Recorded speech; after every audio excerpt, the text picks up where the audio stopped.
लोगों को मजबूरी में जानते बूझते हुए भी गलत व्यक्ति को, गलत दल को वोट न करना पड़े, विकल्प के अभाव में वोट न करना पड़े, इसके लिए लोगों की मदद से एक नया दल, एक नया विकल्प बनाना। और तीसरा उद्देश्य ये था कि बिहार के विकास के लिए अगले 10 वर्ष में बिहार देश के 10 अग्रणी राज्यों में शामिल हो, इसका ब्लूप्रिंट बनाना और बिहार के 8,500 पंचायतों का, इसको ध्यान रखें, बिहार के 8,500 पंचायतों का अलग अलग योजना बनाकर जनता के सामने रखना कि हर पंचायत की क्या समस्या है और उस पंचायत को अगले 10 वर्ष में विकसित बनाने के लिए क्या कुछ प्रयास किया जा सकता है।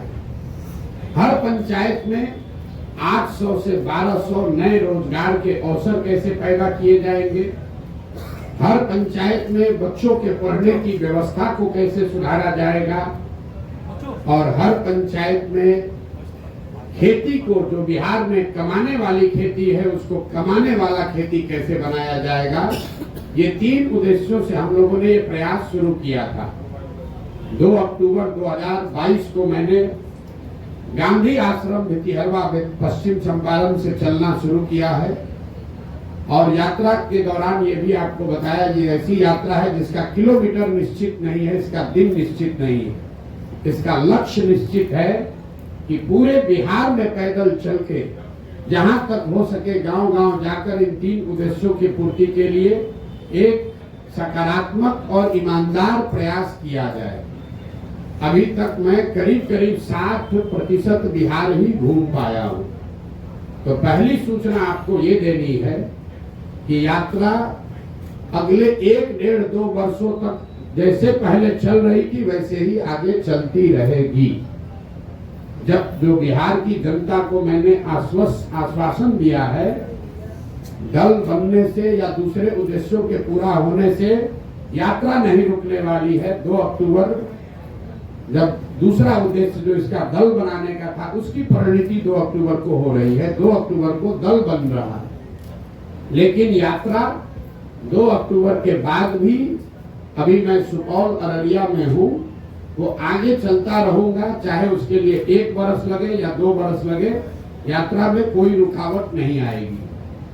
दूसरे उद्देश्य को लेकर आपको ये सूचित करना चाहते हैं कि 2 अक्टूबर को अभी तक के प्रयासों के आधार पर, उसके परिणाम स्वरूप 2 अक्टूबर को बिहार में एक नए दल, नए विकल्प के तौर पर जन सुराज, एक नया राजनीतिक दल आपको देखने को मिलेगा।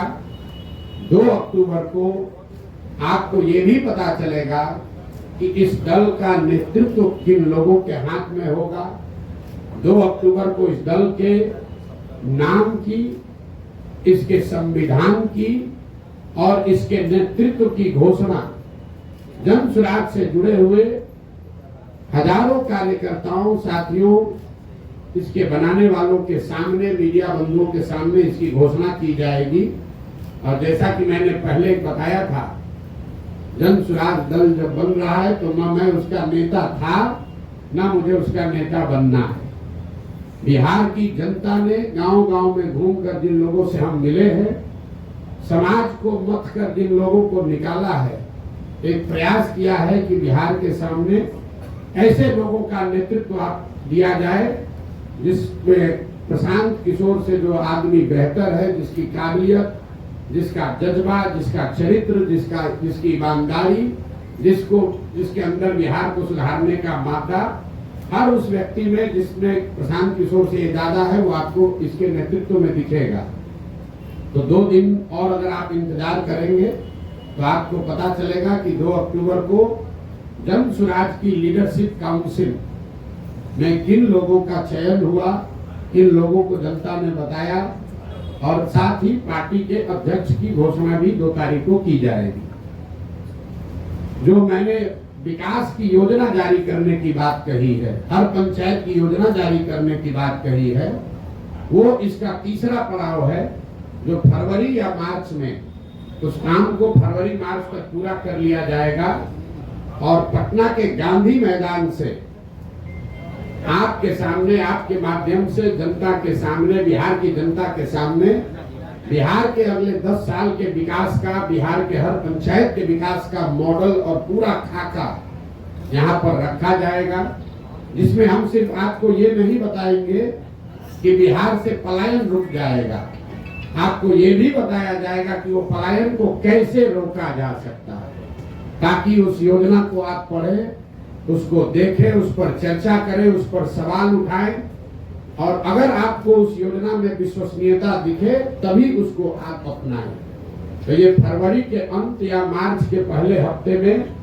पटना गांधी मैदान में जन स्वराज का, बिहार को सुधारने का जो प्रयास है, जो अभियान है, जो योजना है, जिसको बनाने में बिहार की जनता के साथ साथ गांव से जो हम लोगों ने जानकारी इकट्ठा की, उसके साथ साथ आपके जानकारी के लिए बता दूं कि देश के करीब करीब देश विदेश में 200 से ज्यादा बड़े बड़े विशेषज्ञ, इनमें से ज्यादातर लोगों का नाता बिहार से है, वो चाहे अमेरिका में है, ऑस्ट्रेलिया में है, इंग्लैंड में है या देश के अन्य हिस्सों में है, ऐसे 200 से ज्यादा लोगों ने बिहार में होने वाले इस प्रयास में अपना योगदान देना स्वीकार किया है, और इस विजन डॉक्यूमेंट को, बिहार की योजना को बनाने में उन्होंने अपना योगदान दिया। तो आपकी उत्सुकता के लिए 3 बातें फिर से समराइज कर देता हूं। प्रशांत किशोर की 2 साल से चलने वाली पदयात्रा पहले की माफिक ही वापस वैसे ही चलती रहेगी। सुपौल और अररिया में मैं हूं और आगे वहां से किशनगंज जाऊंगा, उसके बाद कटिहार, फिर पूर्णिया, फिर भागलपुर, मुंगेर, जमुई होते हुए दक्षिण बिहार के इलाके को कवर किया जाएगा। दूसरी घोषणा ये है कि 2 अक्टूबर को जन स्वराज विधिवत तौर पर, औपचारिक तौर पर एक राजनीतिक दल के तौर पर उसकी घोषणा की जाएगी। 2 तारीख को दल के नेता, संविधान और नेतृत्व की भी घोषणा की जाएगी। उनसे आपको मुखातिब भी कराया जाएगा ताकि आप उनसे सवाल कर सकें, उनकी पृष्ठभूमि की जांच कर सके, और अगर उसमें कोई गलती व्यक्ति आ जाए तो बिल्कुल उस पर टीका टिप्पणी भी करे और हमसे सवाल भी उठाए। और तीसरा जो मैंने आपको बताया कि जब दल बन जाएगा, 6 महीने अभी हमको और लगेंगे, तो बिहार के विकास का जितने लोग सवाल उठा रहे हैं कि प्रशांत किशोर कह रहे हैं, जन स्वराज वाले कह रहे हैं कि 1 साल में पलायन रोक देंगे, तो 1 साल में पलायन के रोकने का पूरा खाका बिहार की जनता के सामने रखा जाएगा कि उस पलायन को कैसे रोका जाएगा। अगर जन स्वराज में हम लोग कह रहे हैं कि 15 साल से कम उम्र के हर बच्चे के लिए अगले 5 से 7 वर्षों में विश्व स्तरीय शिक्षा की व्यवस्था बनाई जाएगी, बिहार को फिर से ज्ञान की भूमि के तौर पर स्थापित किया जाएगा, तो उसका पूरा योजना बनाकर आपके सामने जारी करेंगे। और अभी तक मेरा जो 2 साल का पदयात्रा का अनुभव रहा है और आगे की योजना के बारे में अब आपके जो सवाल है, मैं आपके सामने बैठा हुआ हूँ। आप स्वेच्छा से अगले 1 घंटे तक जो कुछ भी सवाल चाहे वो पूछ सकते हैं। आप सबका फिर से बहुत बहुत धन्यवाद। अब आपकी तरफ बराबर इंटेंशन लग रहा है, इसमें सच्चाई क्या है? मेरा झुकाव बिहार की जनता के प्रति, बिहार की जनता के प्रति झुकाव है, और बिहार में 18-19% मुसलमान भी रहते हैं, तो मेरा 1/5वां हिस्सा 20% झुकाव मुसलमानों के लिए भी है। अगर जन स्वराज में 100 लोग अगर आकर इसको साथ में बना रहे हैं, तो उसमें 20% मुसलमान की भी भागीदारी, हिस्सेदारी होनी चाहिए। उसमें 35% अति पिछड़ों की भी भागीदारी होनी चाहिए। 19% उसमें दलित भी होने चाहिए। 15%, 14% सवर्ण भी होने चाहिए। 15% यादव समाज के लोगों का भी भागीदारी होगी, और बाकी जो समाज है उनकी भी। हम लोगों ने ये कहा है कि जिसकी जितनी संख्या है उसको उतनी भागीदारी दी जाएगी। तो पत्रकारों ने ये समझ लिया कि ये तो पहले से जो दल कह रहे हैं वही बात प्रशांत किशोर कह रहे हैं। नहीं, आप इस बात को समझ लीजिए। जन स्वराज में जगह पाने का एक और एकमात्र क्राइटेरिया है काबिलियत। बिना काबिलियत के आप जन स्वराज में कोई जिम्मेवारी की जगह नहीं पा सकते हैं। लेकिन अगर जगह है 100 और 1000 आदमी काबिल है, तो कैसे उन 100 का बंटवारा होगा। उसके लिए मैंने कहा कि हर काबिल आदमी किसी न किसी जाति या समाज का है और हर समाज में काबिल आदमी है। तो जन सुराज का ये प्रयास है कि हर समाज के काबिल आदमी को ढूंढ कर निकाला जाए और उस समाज की जितनी संख्या है उस समाज के उतने काबिल लोगों को जन सुराज में शामिल किया जाए। तो जो जन सुराज की लीडरशिप काउंसिल बनी है, जिसकी घोषणा 2 तारीख को होगी, उसमें आपको दिखेगा कि 20 लोगों की अगर काउंसिल है तो 5 लोग उसमें आपको मुसलमान दिख सकते हैं। लेकिन वो इसलिए नहीं 5 होंगे कि वो 5 मुसलमान हैं, वो इसलिए होंगे कि वो 5 सबसे काबिल व्यक्ति हैं जो मुसलमान भी हैं। उसमें 5 दलित समाज के लोग भी होंगे, लेकिन वो इसलिए नहीं होंगे कि वो दलित समाज के हैं, वो इसलिए हैं कि वो बिहार के सबसे काबिल चरित्रवान लोग हैं जिनको समाज ने चुना है, जो दलित भी है। उसमें 15% लोग यादव समाज के भी होंगे।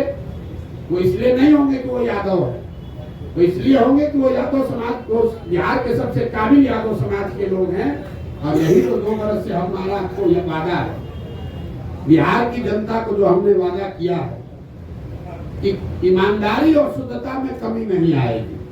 बाकी आप हमसे कुछ भी गलती हो सकती है, इस प्रयास के ईमानदारी और शुद्धता में कमी नहीं आएगी। और उसका पहला पैमाना, पहला कसौटी था कि मैं पैदल चल रहा हूं कि नहीं। आप में से कई लोगों ने कहा कि पैदल चलने से क्या होता है, प्रशांत किशोर तो बिजनेसमैन है, कितना दिन चलेगा।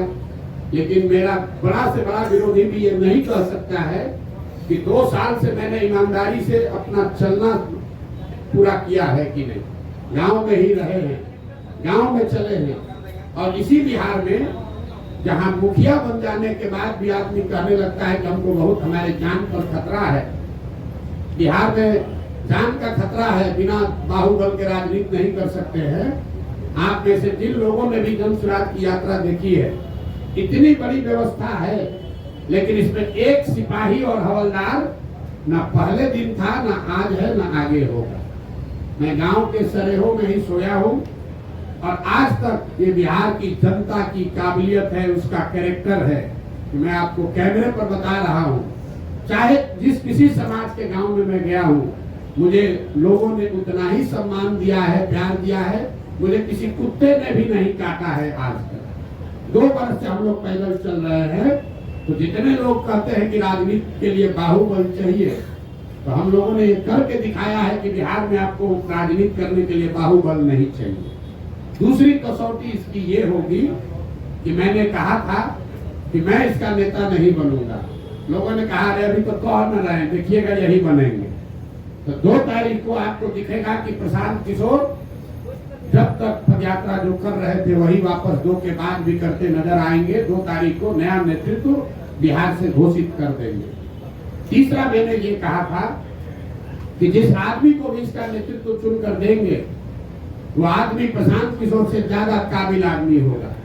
तो आप जिनको हम बना रहे हैं, आप देखिएगा, वो आदमी प्रशांत किशोर से ज्यादा विद्वान और होशियार कैरेक्टर वाला होगा, ऐसा मेरा विश्वास है। उस कसौटी पर आप लोग कसिए 2 तारीख को। और फिर जब यहाँ का एजेंडा जारी करेंगे मार्च में, तो आप सारे विद्वान लोगों से मैं आग्रह करूंगा कि 2 महीना तक जिसको भी जिस विषय की जानकारी है, आप पूरी तरीके से उस बात का अध्ययन करके सवाल कीजिए कि क्या 1 वर्ष में बिहार में पलायन रोकने का वादा पूरा किया जा सकता है कि नहीं। कोई बात बिना जांचे परखे नहीं करना, हमारे कहने पर नहीं, हमारी कथनी पर नहीं, हमारी करनी पर आपको भरोसा करना है। अगर उस करनी के द्वारा हम आपका विश्वास अर्जित कर पा रहे हैं, तो बात को का समर्थन कीजिए।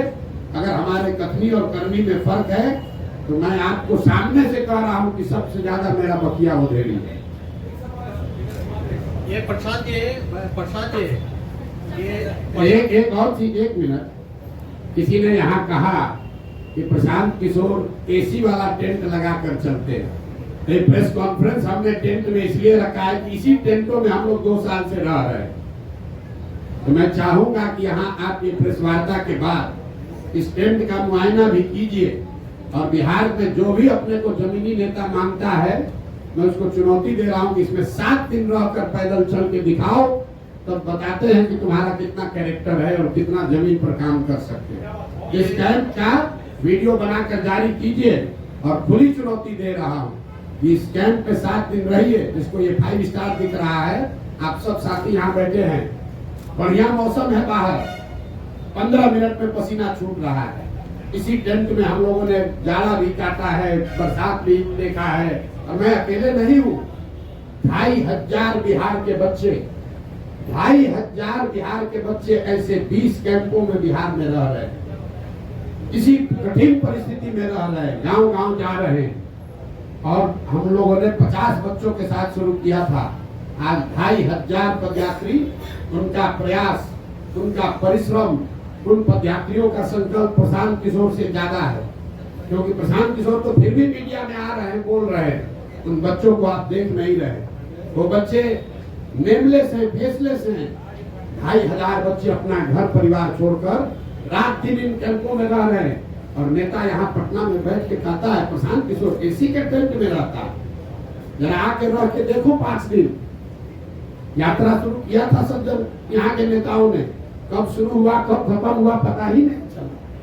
ये प्रशांत जी, ये प्रशांत जी राजनीतिक रणनीतिकार सलाहकार से आप बिहार की बात किए, उसके बाद जन स्वराज अभियान आपने चलाया, तो आप बता रहे हैं कि नेतृत्व किसी और को सौंपेंगे, तो वैसी स्थिति में प्रशांत किशोर की जन स्वराज में आगे क्या भूमिका रहेगी, किस तौर पर वो जाने जाएंगे?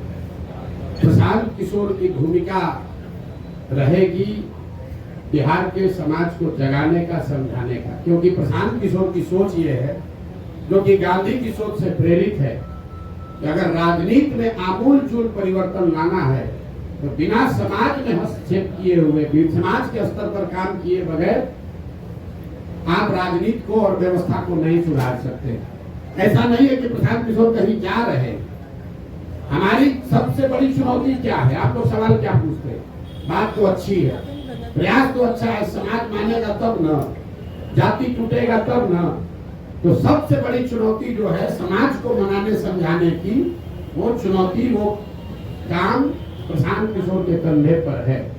लेकिन अगर समाज मान जाए तो उसके सामने अच्छे व्यक्तियों का विकल्प हो, वो भी जरूरी है। अच्छे व्यक्तियों का विकल्प हम आपको सामने दे रहे हैं, लेकिन समाज को जगाने का, समझाने का जो काम है, दुरूह काम है, वो काम प्रशांत किशोर का है और उसी भूमिका में हम आगे भी रहेंगे। देखिए, एक अंतिम बात इस पर कहती है, गांधी जी, महात्मा गांधी देश में कांग्रेस में सिर्फ एक ही बार जीवन में अध्यक्ष बने। गांधी जी जीवन भर कांग्रेस के अध्यक्ष नहीं थे, लेकिन इसका मतलब नहीं है कि गांधी जी का कांग्रेस पर प्रभाव नहीं था। ऐसा नहीं है कि गांधी जी कांग्रेस के अध्यक्ष रहे और जब अध्यक्ष नहीं रहे तो कांग्रेस और आजादी की लड़ाई छोड़कर दूसरे के हवाले करके चले गए।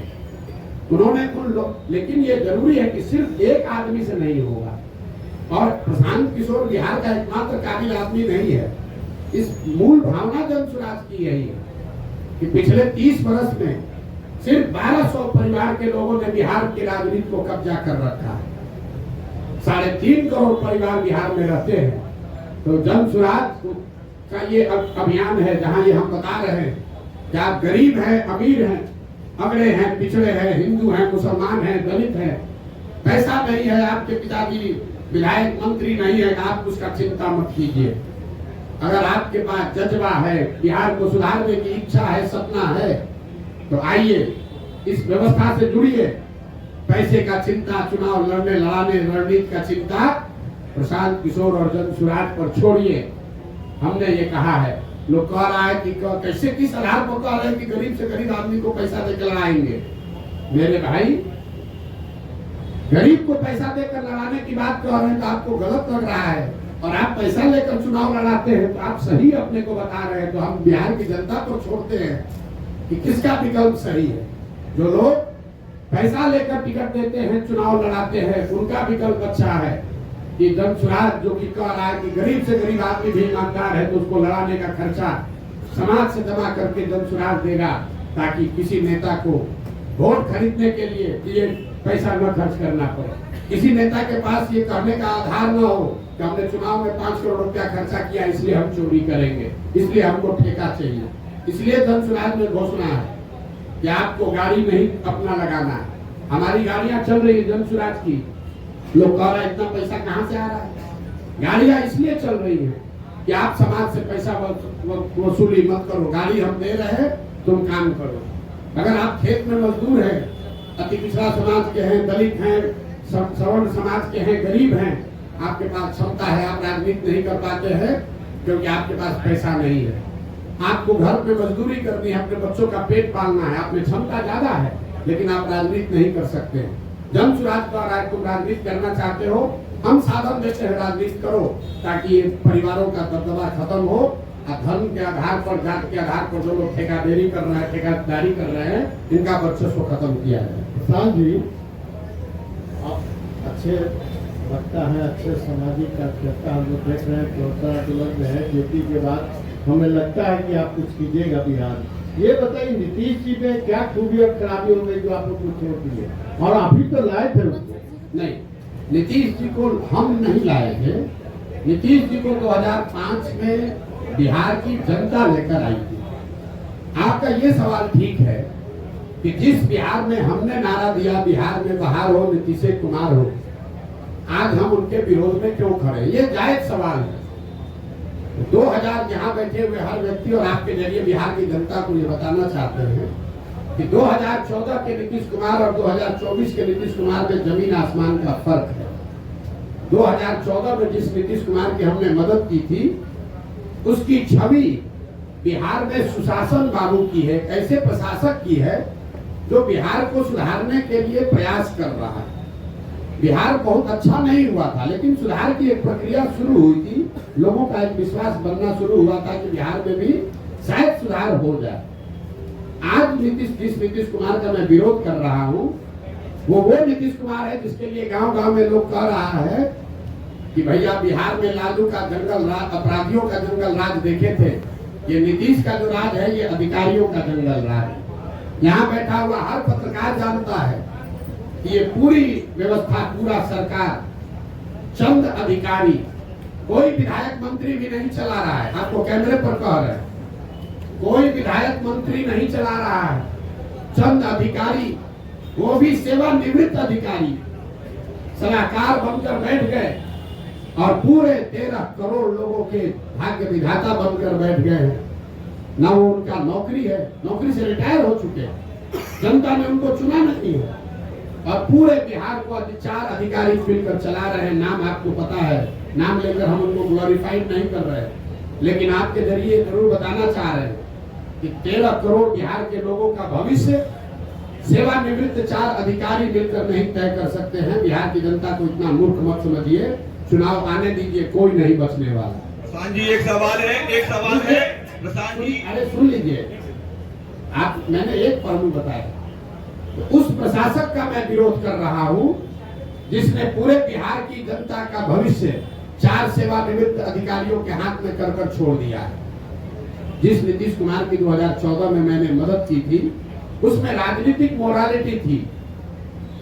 नीतीश कुमार गैसल पश्चिम बंगाल में, आप में से कुछ लोगों को याद होगा, एक रेल दुर्घटना हुई थी। नीतीश बाबू तब रेल मंत्री थे, 200 से ज्यादा लोगों की मृत्यु हुई। नीतीश कुमार ने रेल मंत्री पद से वाजपेयी की सरकार में इस्तीफा दिया था, मैंने उस नीतीश कुमार की मदद की थी। आज जिस नीतीश कुमार का विरोध कर रहा हूं वो नीतीश कुमार है कि कोरोना के काल में हजारों लोग मर गए, उनकी मृत्यु हो गई, लाखों बच्चे, पूरे कोरोना से पूरे देश में संकट आया, लेकिन जितना कष्ट बिहार के लोगों को हुआ उतना कष्ट किसी को नहीं हुआ। लाखों बच्चे बिहार के रोड पर मारे फिर रहे थे और आपको मालूम है नीतीश कुमार बंगले से नहीं निकले, इसलिए नीतीश कुमार का विरोध कर रहे हैं। तीसरा, नीतीश कुमार का इसलिए विरोध कर रहे हैं, 2015 में 14 में नीतीश कुमार चुनाव नहीं हारे थे, लोकसभा में उनके दल को चुनाव लोगों ने हराया था, उनके दल को 2 MP मिला था। नीतीश कुमार के पास 117 विधायक थे, उनको बहुमत था, फिर भी उन्होंने पद छोड़कर मांझी जी को मुख्यमंत्री बनाया था कि भाई जनता का विश्वास हम पर नहीं है तो दूसरे को मुख्यमंत्री बनना चाहिए। आज उस नीतीश कुमार की मैंने मदद की थी। आज जिस नीतीश कुमार का विरोध कर रहे हैं वो नीतीश कुमार है जो चुनाव हार गया है। 243 के विधानसभा में 42 विधायक जीता है इस आदमी का। और कभी लालटेन पर लटक कर, कभी कमर पर बैठकर ये आदमी राज कर रहा है। जिस दिन परिणाम आपके सामने खुलासा कर रहे हैं, जिस दिन 2020 का चुनाव का परिणाम आया, नीतीश कुमार अपना फोन का रिकॉर्ड जारी करे, कम से कम 3-4 बार हमसे बात किया। इस शख्स ने 3-4 बार हमसे बात किया। हमने इनको सलाह दिया कि आपको 42 विधायक आया है, मत बनिए मुख्यमंत्री, ये जनता के आदेश का उल्लंघन होगा। 6 बजे तक आप लोगों को भी जानकारी होगा, शाम में 6 बजे तक कहते रहे नहीं बनेंगे, 6:30 बजे फिर वही जाकर मुख्यमंत्री बन गए। इस नीतीश कुमार का विरोध कर रहा हूं।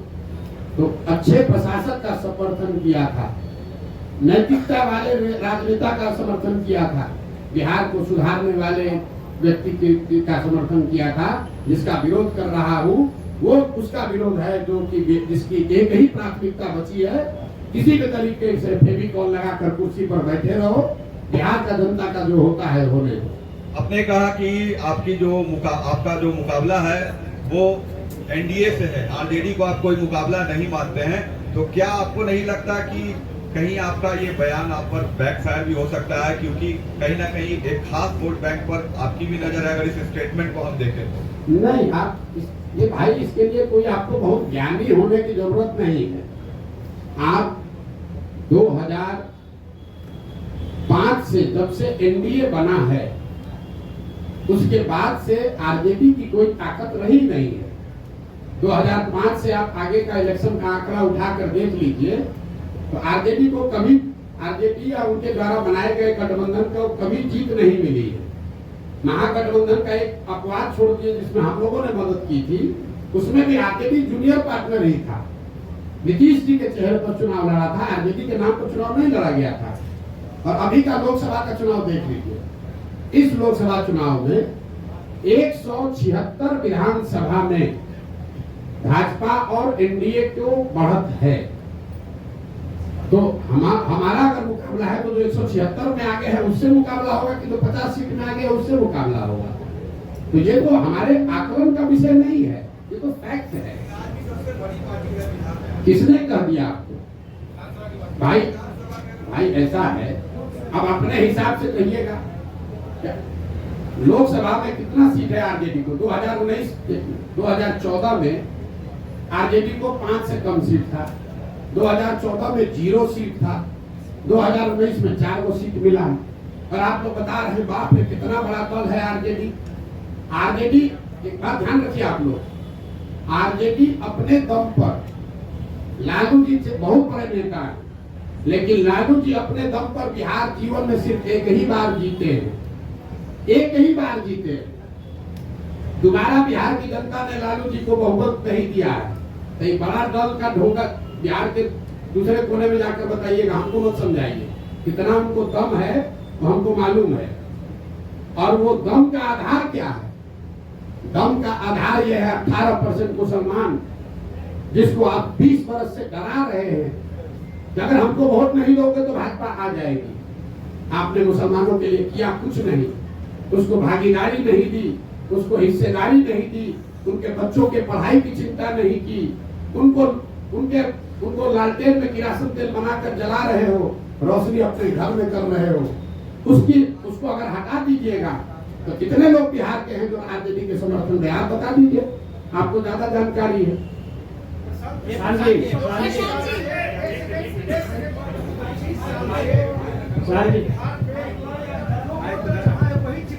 जी 25 साल से जो वोटर जहाँ है वही चिपका हुआ है, या तो वो लालू जी को वोट दे रहा है या फिर नीतीश जी को वोट या भाजपा को।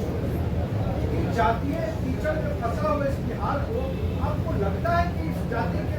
अब देखिए, आप ही के बयान को दोहरा देते हैं। आपने कहा कि 25 बरस से बिहार का वोटर एक ही जगह चिपका हुआ है। अब आंकड़ों से बिल्कुल ये उलट बात आप कह रहे हैं। 2014 से पहले भाजपा यहाँ पर कोई उसका वजूद नहीं था।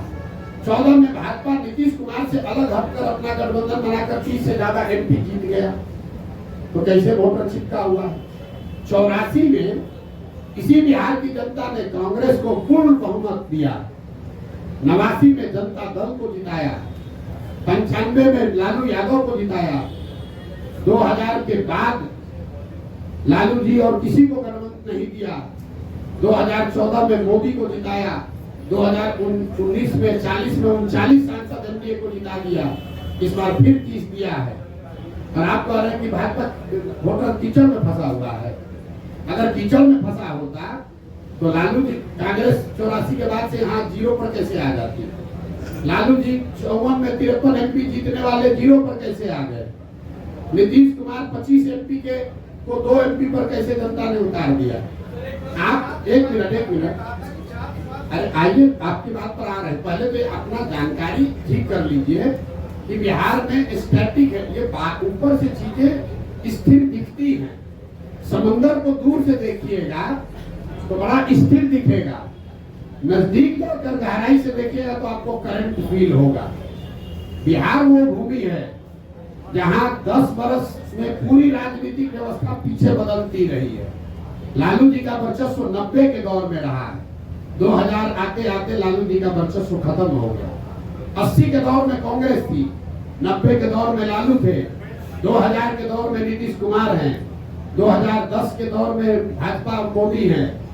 हर 10 वर्ष में परिवर्तन हुआ है, आप उसको देख नहीं रहे। दूसरा, आपने कहा जाति पर वोट पड़ा है, आप हमको बताइए इस बार 30 गो सीट मिला है एनडीए को। ज्यादातर लोगों का आकलन है कि नीतीश कुमार का तो नहीं है, मोदी के नाम पर वोट पड़ा है। आप में से जो समझते हैं कि बिहार का हर आदमी जाति पर ही वोट देता है, तो जरा गिन कर बताइए कि मोदी जी के जाति का कितना आदमी बिहार में रहता है? मोदी के जाति के कितने लोग बिहार में रहते हैं? भाजपा का मोदी का गुनाह ये है कि जिस बिहार को जातिवादी समाज कहकर लोग हंसते हैं, अनपढ़ कहते हैं, हम लोग को बेइज्जत करते हैं, उस समाज ने जातियों से ऊपर उठकर गुजरात के एक लड़के को राजा बनाया। लेकिन मोदी जी ने पिछले 12-15 साल में बिहार के विकास के लिए हमने खुली चुनौती दे रखी है 2 साल से। एक दिन अगर मोदी जी ने बिहार के विकास के लिए एक बैठक किया हो, काम का छोड़िए, अगर आप लोग सब पत्रकार हैं, आपको भी बता रहे हैं, अगर 12-15 साल में मोदी जी ने अगर आपने कोई खबर छापी हो कि मोदी जी ने बिहार के विकास के लिए, बिहार में शुगर मिल चालू करने के लिए, या बिहार में इंडस्ट्रियलाइजेशन के लिए, या बिहार में पलायन रोकने के लिए मोदी जी ने आज बैठक बुलाई है दिल्ली में, आप हमको खबर दिखा दीजिए। और ये सारे प्रयास के बाद हम जन स्वराज का अभियान वापस लेकर एनडीए का समर्थन कर देंगे, आप दिखाइए। लेकिन जिस समाज ने जाति धर्म सब भूल कर मोदी को जिताया, उस मोदी ने बिहार की चिंता नहीं की। जैसे, एक मिनट पूरा समझ लीजिए, बिहार के बर्बादी के जो दोषी हैं वो लालू और नीतीश है, लेकिन इसके असली गुनाहगार कांग्रेस और भाजपा ही है। ये क्यों कह रहा हूं मैं? लालू और नीतीश ने बिहार में सत्ता चलाया है। बिहार की जनता ने उनको एक बार जीवन में, लालू जी को 1995 में और नीतीश जी को 2005 में एक ही बार मत दिया। लेकिन लालू जी जंगल राज 15 साल इसलिए चला पाए कि चंद सांसदों के लालच में कांग्रेस के लोगों ने बिहार और बिहार के बच्चों का भविष्य लालू के हाथ में गिरवी रख दिया। और जो गलती कांग्रेस ने की, वही गलती आज भाजपा कर रही है। ये भाजपा वो दल है जो पूरे देश में, इसके लिए हम लोग कहते हैं कि दूसरे का दल को तोड़कर सांसद विधायक खरीद के सरकार बनाता है। बिहार में उसका 80-75 विधायक है, नीतीश का 43 है, लेकिन यहाँ सरकार नहीं बनाया है। यहाँ नीतीश को बैठा दिया है ताकि हमको 12-15 एमपी मिलता रहे। तो भाजपा ने भी वही गलती की है जो कांग्रेस ने किया। कांग्रेस ने हम लोग के बच्चों का भविष्य लालू के हाथ में बेचा, भाजपा वाले हम लोग का भविष्य नीतीश के हाथ में बेचे हैं, और परिणाम भी वही होगा। जैसे कांग्रेस सिरे से बिहार में खत्म हो गई, लालू और नीतीश का कुछ भी हो, भाजपा यहाँ सिरे से खत्म हो जाएगी। नेतृत्व ऑलरेडी आप देख रहे हैं, भाजपा बिहार में नेतृत्व विहीन पहले से हो गई है, कुछ नहीं बचा। देखिए किसको ये बताइए प्रधान जी, रुकिए। भाजपा के जो यहाँ अध्यक्ष बने हैं, हम आपको आपके मन से बता रहे हैं, सुन लीजिए, उसके बाद में 1 घंटा बैठे हुए। भाजपा के जो अध्यक्ष बने हैं, बिहार के किसी गांव में चल के खड़ा हो जाए, उसमें से 10% आदमी भी नहीं कह सकता है ये आदमी कौन है। ये भाजपा के नेतृत्व का देखिए स्थिति। जो भाजपा के अभी अध्यक्ष है, उसको बिहार में 10% आदमी पहचानता नहीं है कि आदमी है कौन। अब भाजपा उनके जरिए बिहार सुधारना चाहती है, ये दिखाता है। यही काम कांग्रेस ने किया था, उन्होंने अपने नेतृत्व को खत्म करके लालू के हवाले कर दिया। तो भाजपा ने अपने नेतृत्व को, उसमें भाजपा में भी जो काबिल आदमी है उसको सबको हटा के और ऐसे लोगों को दिया है जो नीतीश का ढोला ढोते रहे, उसके पीछे चलते रहे। हाँ, ये आपकी काबिलियत के पैमाने पर दूसरे नाकाबिल कैसे हो जाते हैं? जी, आपकी काबिलियत के पैमाने पर दूसरे नाकाबिल कैसे हो जाते हैं? हमने तो किसी को नाकाबिल कहा ही नहीं। और नहीं, एक तो निरपेक्ष भाव से तो यही बात जा रही है ना कि आप काबिल लोगों को लाएंगे, यानी जी। अभी तक सत्ता में जो लोग हैं या आते रहे वो नाकाबिल हैं। नहीं। मेरी पूरी बात सुन लीजिए। और अगर आपकी काबिलियत का पैमाना क्या है, निर्धारण आपने किस ठीक हिसाब बात, से किया? ये अच्छा सवाल है। और उसके साथ दूसरी बात ये कि अगर सत्ता में आने के बाद काबिल लोग नाकाबिल हो जाते हैं तो आपके जन सुराज की क्या गारंटी है? ठीक। और अगर गारंटी नहीं है तो बिहार की जनता एक छल के लिए और क्यों ठीक मजबूर? 3 सवाल आपके जवाब दे रहा हूँ। पहला, इन्होंने कहा कि आप कह रहे हैं कि काबिल आदमी को लाएंगे मतलब दूसरा नाकाबिल है। ये बात नहीं है। लकीर बड़ी करने के लिए उस दूसरे को काटना जरूरी नहीं, उससे लंबी लकीर खींची जा सकती है। तो जिसको जन स्वराज का नेतृत्व दे रहे हैं, इसका पहला पैमाना ये है कि उस आदमी को आप जो जन स्वराज का अध्यक्ष बनेगा, यहाँ पर 3 बड़े पार्टियों के 4 बड़े पार्टियों के अध्यक्ष पहले से हैं। भाजपा के अध्यक्ष दिलीप जायसवाल जी हैं, जदयू के अध्यक्ष उमेश कुशवाहा जी हैं, आरजेडी के अध्यक्ष जगदानंद जी हैं और कांग्रेस के अध्यक्ष अखिलेश जी हैं। जन स्वराज का जो अध्यक्ष बनेगा उसको खड़ा कर दीजिए और 5 के सामने उसकी काबिलियत, उसका डिग्री, समाज में नजरिया और किसी भी विषय पर आप उससे बहस करा लीजिए, खुद तय कर लीजिए कि उसमें काबिल कौन है। काबिलियत का पैमाना समाज है। दूसरी बात आपने कही कि ये इसकी क्या गारंटी है कि जन स्वराज का आदमी, अगर काबिल आदमी भी गलत बन जाए। इसीलिए देश में पहली बार, ये घोषणा हमको 2 को करनी है लेकिन आपने सवाल उठाया है, देश में पहली बार किसी राजनीतिक दल ने अपने संविधान में ये लिखा है, राइट टू रिकॉल, कि अगर जो व्यक्ति जन स्वराज के टिकट पर चुनाव लड़ेगा उसको ये एफिडेविट साइन करके देना पड़ेगा लीगली कि जन स्वराज के संस्थापक सदस्य उस विधानसभा क्षेत्र के 1 तिहाई जन स्वराज के संस्थापक सदस्यों ने अगर आपके खिलाफ अविश्वास प्रस्ताव ला दिया और फिर वहां वोटिंग हुई और जन स्वराज के संस्थापक सदस्यों में आपने अगर अपना विश्वास खो दिया तो आपको रिजाइन करना पड़ेगा। ये एफिडेविट देने के बाद ही आप जन स्वराज से लड़ पाएंगे।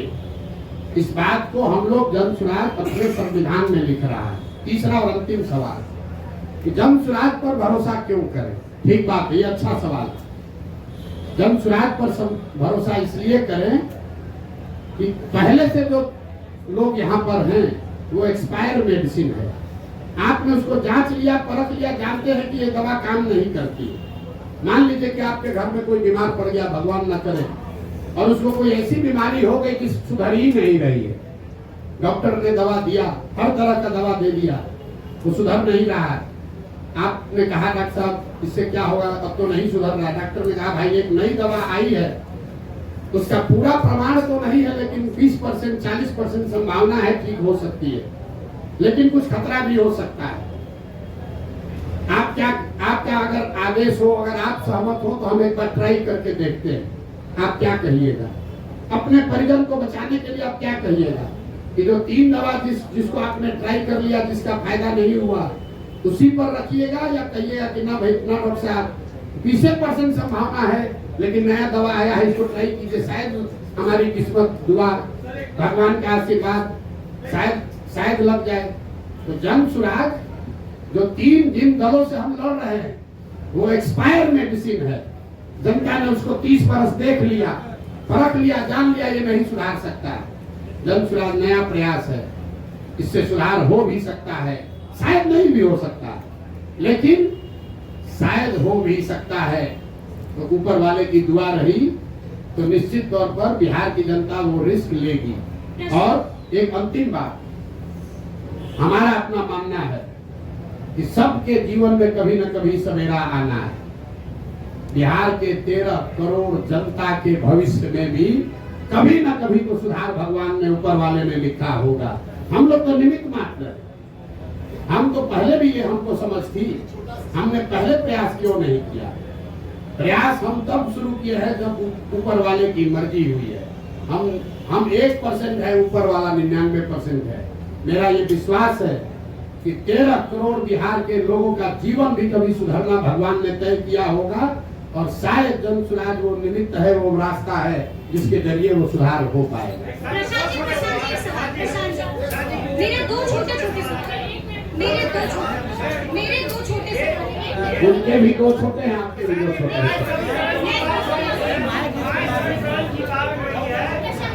समीकरण की बात हो रही है, अभी भी कहा जाता है कि जो ये जो वोट बैंक है, पूर्णिया रुपौली में चुनाव हुआ है। सबसे ताजा प्रमाण, जनता का प्रमाण ही सबसे बड़ा प्रमाण है। रुपौली में चुनाव हुआ, माई समीकरण की बात करने वाले आरजेडी वालों ने बीमा भारती जी को वहां उम्मीदवार बनाया। रुपौली की स्थिति से जो लोग जानकारी रखते हैं, बीमा भारती जी के अपने जाति के 35-40 हजार लोग उस विधानसभा में रहते हैं। 15,000 MY में वाई समाज के लोग, यादव समाज के लोग रहते हैं, और 45,000 वहां मुसलमान रहते हैं। तीनों मिलाइएगा तो 1 लाख हुआ। और माई समीकरण के जमींदारी का दावा करने वाले लोग, ठेकेदारी करने वाले लोग के कैंडिडेट को 30,000 वोट आया। दूसरा देखिए, एनडीए का अति पिछड़ा तो नीतीश जी के साथ है, तो भैया रुपौली में 1,10,000 अति पिछड़ा है, उनको कितना वोट आया? 50,000। और जीता कौन? उस व्यक्ति, वो आदमी जीता है, हमारा आदमी नहीं जीता है। जन सुराज की बात छोड़ दीजिए, वो आदमी जीता है जिसके जाति का 5-6 हजार आदमी वहां रहता है। और आप लोग कह रहे हैं कि बिहार में माई समीकरण है, सब जाते हैं, पब्लिक सब पागल है। अरे भाई आप ये समझिए, अगर यहाँ सोना और पीतल रख दिया जाए तो आप किसी जाति के यहाँ सोना उठाइएगा कि पीतल उठाइएगा? फर्क बस इतना है कि कोई सोना दिखना चाहिए, आचार से, विचार से, व्यवहार से, कर्म से। अगर आप सोना दिखेंगे तो समाज का कोई भी ऐसा वर्ग नहीं है। कौन नहीं चाहता है कि उसका बच्चा अच्छा पढ़े? कौन नहीं चाहता है कि उसके बच्चे के शरीर पर कपड़ा हो? कौन नहीं चाहता है कि उसके बच्चे को पलायन नहीं करना पड़े? हाँ, अब ये जिम्मेवारी हम पर है, जन सुराज पर है कि हम वो तप तपाकर सोना दिखे, वो विश्वास अर्जित करें। और मैंने कहा है कि अगर 3 वर्ष में विश्वास अर्जित नहीं कर पाए तो 5 वर्ष चाहे और चलना पड़े, 10 वर्ष प्रयास करना पड़े, हम पीछे नहीं हटने वाले। जब तक समाज को ये विश्वास न दिला दे, तब तक ये प्रयास रुकेगा नहीं। बिहार को सुधारे बगैर मानने वाले नहीं है, चाहे 2 वर्ष लगे कि 10 वर्ष लगे।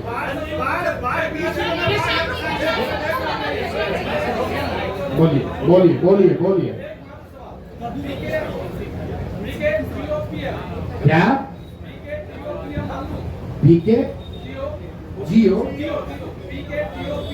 डीओ क्या होता है? मेरे भाई, बिहार कहाँ से कहाँ सवाल आप करते हैं? हमने दल नहीं बनाया है, हम पूरी बात अपनी बिहार के लिए जो हमने काम। और जब संयुक्त राष्ट्र संघ में बुलंदी पर थे, जब वहाँ बुलंदी पर थे, 35 वर्ष के उम्र में संयुक्त राष्ट्र संघ में मुकाम हासिल कर लिए, तब हमने उसको छोड़ा और छोड़कर 10 वर्ष जो काम किया, जिसको आप चुनावी रणनीतिकार प्रबंधन कहते हैं, 2011 से 2021। और जब हम उस काम में चुनावी प्रबंधन रणनीतिकार जिसको आप कहते हैं, उसमें बुलंदी पर थे, तो 2021 में उस काम को छोड़ दिए। अब मेरा अगले 10 साल का जीवन का एक ही लक्ष्य है, बिहार को देश के 10 अग्रणी राज्यों में शामिल कराना है। चाहे उसके लिए जो कुछ भी करना पड़े। हम देश, दुनिया, विश्व नहीं देख रहे हैं, एक ही चीज देख रहे हैं, बिहार, बिहार की समस्या, बिहार के बच्चे, बिहार की पलायन, बिहार का की अशिक्षा, और जैसा मैंने आपको कहा, आप चुनाव देख रहे हैं, मैं देख रहा हूं कि जब तक ये नहीं सुधरेगा तब तक बिहार में ही प्रशांत किशोर को इसी तरह से प्रयास करते रहना। प्रशांत जी, मेरा दो सवाल है, मेरा दो सवाल है। विपक्ष आप पर कई तरह के आरोप लगाता है, जिसमें से एक आरोप ये है कि जनसुराज कुछ और नहीं बल्कि वन मैन शो है। इस आरोप पर प्रशांत किशोर क्या जवाब देंगे? देखिए, कम से कम विपक्ष वाले या पक्ष वाले आरोप लगाना शुरू तो कर रहे हैं। जब हमने अभियान शुरू किया था तो कहता था ये है कौन, प्रशांत किशोर कौन है। किसी ने हमको व्यापारी कहा तो हमने मंच पर कहा, कैमरे के सामने कहा, हाँ व्यापारी हैं, सामान बेचने आए हैं, अपना विचार बेचने आए हैं, लोगों को माथा पर टोकरी लेकर घर घर घूम रहे हैं, ये विचार बेच रहे हैं कि जाति धर्म नाली गली का छोड़ो, अपने बच्चों की चिंता करो, ये विचार बेचने आए हैं। तो ये तो मान रहा है ना विपक्ष वाला कि प्रशांत किशोर को बेचने आता है। तो हम ये विचार घर घर बेच कर आए हैं कि एक बार जीवन में नेताओं की बच्चों की चिंता छोड़ दो, अपने बच्चों की चिंता करो, ये विचार बेचने आए। तो आज अभी पहली बार, आप लोग ध्यान नहीं दे रहे, पहली बार देश में ऐसा हो रहा है कि जो सत्ता में है और जो विपक्ष में है, दोनों के राजनीतिक कार्यकर्ता छोड़कर वहां जा रहे हैं जो अभी दल ही नहीं है। आप इसको जरा आकलन करके देख लीजिए। राजनीतिक कार्यकर्ता तो वहां जाता है जहां सत्ता है या सत्ता आने की संभावना है। जनसुराज अभी दल नहीं है और आरजेडी वाले चिट्ठी निकाल रहे हैं कि भैया लालू जी के समाजवाद का हवाला है, जो दल मत छोड़ो रे भाई, अरे यहीं पर बने रहो। भाजपा वाला, कल हमको एक भाजपा का नेता आया, कहा भैया भाजपा का कार्यालय है, बैठे हम लोग हैं, लेकिन चर्चा खाली जनसुराजे का हो रहा है। ये हमारी ताकत नहीं है, ये बिहार के लोगों की 30 बरस की छटपटाहट है। 30 बरस से भाजपा का डर दिखाकर लालू और लालू का डर दिखाकर भाजपा ने जो वोट लिया है, ये उनकी छटपटाहट है कि अब बिहार के लोगों को कोई रास्ता मिल जाएगा तो ये मुफ्तखोरी जो है वो छूट जाएगी, राजनीतिक बंधुआ मजदूर कोई नहीं बचेगा। यही अभियान है और इसीलिए छटपटाहट और घबराहट है। प्रशांत जी, एक बड़ा खतरा बनकर उभरे, छोटा सवाल प्रशांत जी, आप एक बड़ा खतरा बनकर उभरे हैं, तो कईयों ने आपको भी संपर्क करने की कोशिश की होगी, तो प्रशांत किशोर के रोज भाई देखिए, का कॉल आया, किसका कॉल आया? ऐसा है, प्रशांत किशोर को बिहार में प्रयास करने की जरूरत नहीं है हमको लोगों को संपर्क करने के लिए। देश में कौन ऐसा नेता दल है, आप लोग सब पत्रकार हैं, कौन ऐसा दल और नेता है जो सोचेगा कि प्रशांत, नहीं सोचेगा कि प्रशांत किशोर को अपने साथ रख ले। भाई भूमिका हमको चाहे कुछ भी दे, इतना तो जरूर चाहेगा प्रशांत किशोर हमारे साथ रहे। तो यहाँ जब चुटपुटिया नेता को जिसको 5,000 वोट आ जाता है वो सौदा कर सकता है, तो आपको कैसे लग रहा है कि हमारे पास ऑफर नहीं आ रहा है? हमको लोग प्रलोभन नहीं दे रहे, डर नहीं दिखा रहे, लेकिन हमने जो वादा किया है कि 243 मतलब 243, 242 नहीं होगा। और चुनाव के बाद अगर 130-35 सीट भी आ जाए, ये भी कैमरे पर कहा है, तो प्रशांत किशोर उसको अपनी व्यक्तिगत हार मानेंगे कि मेरे प्रयास में कमी रह गई, हम बिहार को लोगों को नहीं समझा पाए। हमारे लिए आंकड़ा 122 नहीं है, मुकम्मल जीत होनी चाहिए, तभी मानेंगे कि हमारा ये प्रयास सफल हुआ। 130-135 सीट अगर जनसुराज को आया तो प्रशांत किशोर की जनसुराज की इस प्रयास की हार होगी। प्रशांत जी, इसी से जुड़ा हुआ सवाल है कि आपका आकलन बहुत सटीक रहा है, पिछले कई चुनाव में देखा गया है, और आप कहते रहे कि इस चुनाव में बिहार में या तो अर्थ पे या तो शर्त पे जी। तो अभी आपका आकलन क्या है, कितने सीट जनसुराज लेकर आएगी? और इसी से जुड़ा हुआ सवाल है, अगर 10, 15, 20 सीट बच जाते हैं बहुमत से, उस स्थिति में जनसुराज क्या करेगा? फिर से चुनाव में जाने के लिए बिहार की जनता को धकेल देगा? 130 आएगा ना, आप कहे 10-15 तो में रह जाएगा। हमने 15 बढ़ा दिया और पहले इंटरव्यू में बहुमत से 15 ज्यादा आएगा तो भी उसको हम अपनी हार मान लेंगे और आपको मौका दे देंगे कि बना लीजिए। ये कह रहे हैं, आपको स्पष्टता से कह रहे हैं,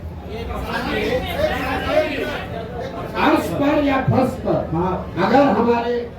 अगर हमारे प्रयास की ईमानदारी में, शुद्धता में ताकत है तो या तो बिहार की जनता अपने और अपने बच्चों का मुस्तकबिल बदलने के लिए हमको जन सुराज को बैठाएगी, और अगर उसको समझ में नहीं आया तो कोई बात नहीं है, 5 वर्ष की और तपस्या जारी रहेगी। प्रधान जी एक सवाल आपके जवाब से एक सवाल निकल के आ रहा है।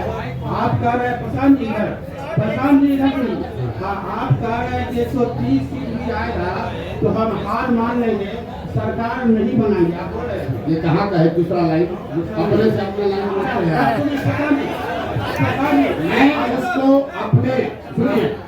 मैं उसको अपने इस प्रयास के बिहार को सुधार, देखिए बिहार में सिर्फ सरकार बनने से बिहार नहीं सुधरेगा। आपने बात सुनी नहीं हमारी। बिहार तब सुधरेगा जब यहाँ 5000 अच्छे लोग मुखिया बनेंगे। बिहार तब सुधरेगा जब यहाँ पर 50,000 अच्छे लोग वार्ड सदस्य बनेंगे। बिहार तब सुधरेगा जब यहाँ 200-250 अच्छे विधायक बनेंगे। सिर्फ सरकार बदलने से, मुख्यमंत्री बदलने से बिहार नहीं सुधर सकता है। इस नजरिए से मैं कह रहा हूँ कि अगर 130 सीट आया, इसका मतलब है कि आधी बिहार की जनता भी हमसे इस विचार से, इस प्रयास से कन्विंस नहीं हुई। उस नजरिए से ये हार हुई। तो हमको और प्रयास, कम से कम 2/3 बिहार की जनता को इस प्रयास की शुद्धता और ईमानदारी पर भरोसा जब तक न हो, तब तक प्रशांत किशोर का ये प्रयास जारी रहेगा, तभी सुधार होगा। सिर्फ सरकार बनाने से सुधार नहीं होगा।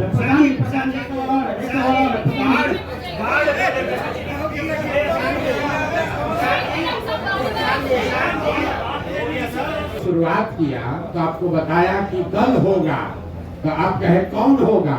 हम बोले जन सुराज होगा। फिर बोला दल का नेता कोई होगा, हमसे काबिल होगा। तो आपने फिर पूछा कौन होगा? तो हमने कहा हमसे काबिल होगा, 2 तारीख उसका नाम चेहरा देख लीजिएगा। फिर आपने कहा कि आपका एजेंडा क्या होगा? तो हमने आपको कहा गांधी मैदान से जारी करेंगे, उसको पढ़ के संतोष कर लीजिएगा। उसके बाद जारी ये भी करेंगे कि सीएम कौन होगा। एवरेस्ट पर चढ़ना है, एक कदम भी चढ़ना पड़ेगा। एक ही बार रस्सी बांध कर एवरेस्ट पर नहीं पहुंच सकते हैं। पहुंचने की कोशिश कीजिएगा, गिर जाइएगा, रास्ते में खराब होगा। सबसे बड़ी विभीषिका है आपको कुछ नहीं समझ है। इनका जरा सवाल सुनिए। इन्होंने कहा कि फ्लड की समस्या सबसे बड़ी विभीषिका है। सबसे बड़ी विभीषिका यहाँ के लोगों की मानसिकता है। सबसे बड़ी विभीषिका यहाँ से पलायन है। अब बाढ़ पर आ जाइए। अगर आप ध्यान से देखेंगे 50% यहाँ जमीन ऐसी है बिहार में जहाँ फ्लड का रिस्क है। 30% जमीन ऐसी है जहाँ परमानेंट जल जमाव है, और करीब 25 से 27% ऐसी जमीन है जहाँ सूखा है। अगर आप बिहार को भौगोलिक तरीके से देखेंगे तो जो उत्तर के तराई वाले जिले हैं, चंपारण, पश्चिमी चंपारण, पूर्वी चंपारण, शिवहर, सीतामढ़ी, मधुबनी, दरभंगा, सुपौल, अररिया, किशनगंज, ये जो ऊपर के तराई वाले एरिया हैं, यहाँ पर बाढ़ के साथ साथ नदियों के कटाव का मामला है। जो मध्य के जिले हैं,